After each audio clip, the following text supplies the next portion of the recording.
मसाला वापरत आहोत. हे बघा, चिकन बिर्याणी मसाला.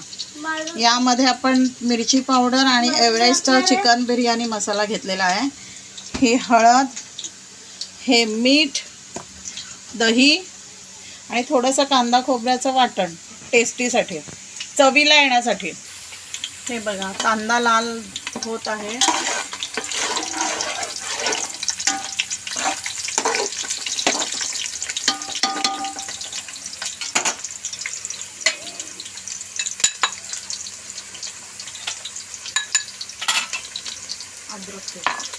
आता त्यामध्ये आपण आलं लसणाची पेस्ट केलेली आहे घरगुती, ती टाकणार आहोत.